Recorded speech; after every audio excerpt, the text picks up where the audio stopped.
Right guys, welcome back to the channel. Something a little bit different today. This is a project I completed quite a few years ago for a client of mine, John. He's in the trucking and transport business and restoration business.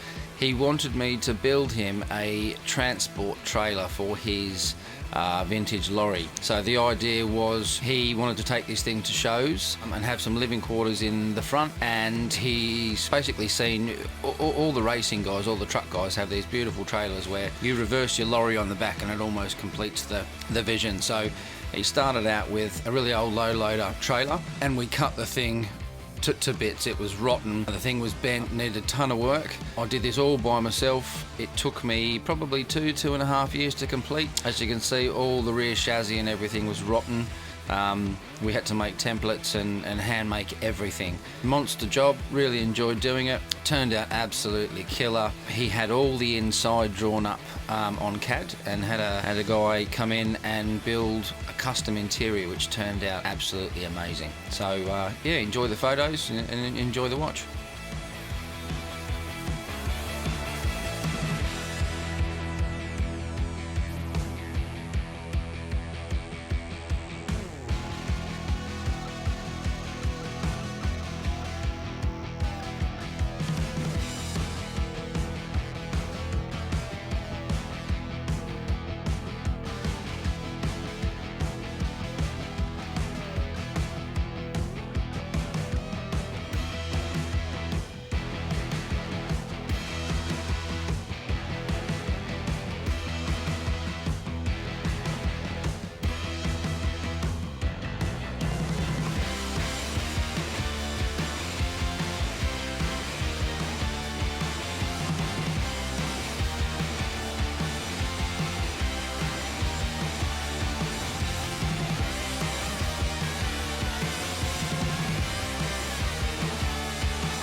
As you can see, we didn't have the luxury of building this thing inside, so a lot of the work was done in the summer, which was great. And then obviously after every day of welding we had to fill a gun with red oxide and, you know, prime everything after each day, which was a bit of a nightmare, but it had to be done. John was lucky enough to secure another unit for the winter, so that's when we craned the body on the back, and yeah, for the next 18 months it was we finished the build inside, which was awesome.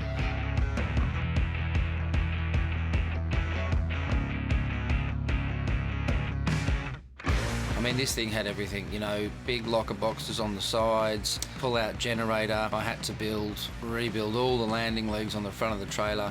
Everything was just junk. Spent most of my time either on the end of a gas axe or, you know, with a 9-inch grinder in my hand. It was a filthy, horrible, dirty job. But you know, the finished product speaks for themselves. It's not every day that you get a client to say, look, you know, go for it. And John was really good. John sort of let me have, you know, creative control. He'd come up with ideas that he liked and then I'd sort of just polish them up. He was on airbags, this thing, so once you drop this thing on the deck it was like a lowered car. It looked absolute, the stance was killer.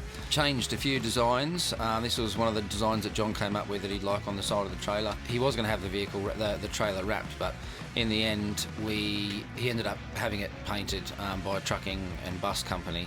Huge job, but it just, you know, the end result was amazing. And then they had all the graphics made and had it all stick it up on the outside.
Right, so as you can see here, we're starting to build the second level.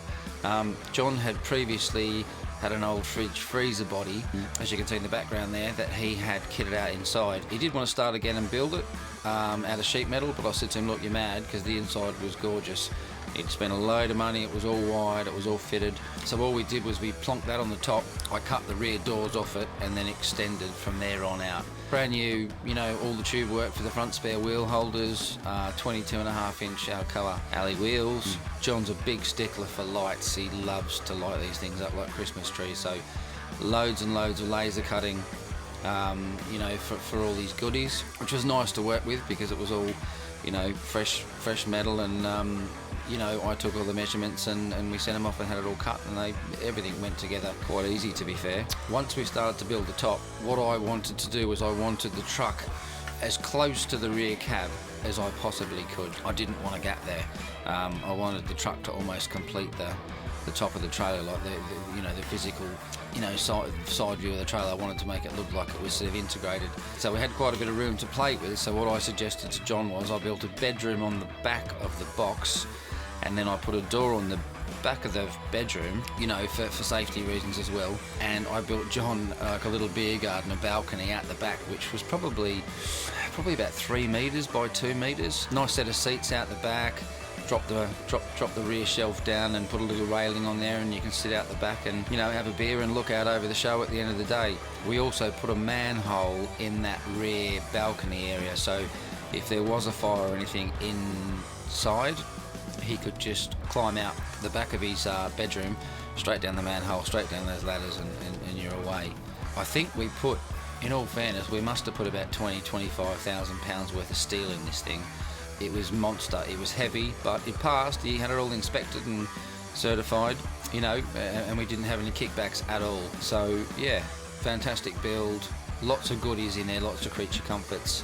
Thoroughly enjoyed it.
Once we finished building the trailer, John had to sell it. So he sold it to a company, a transport company that, you know, had it all stick it up and they put their truck on the back. John had an old F88, I think, Volvo, which is gorgeous, loads of chrome, all the rest of it, and I think there was about 3 inches, I think, from the back of John's exhaust stacks to the back of the trailer. So as you can see here, this truck here is a different truck altogether. So there's a bit more of a gap, but it still looks killer.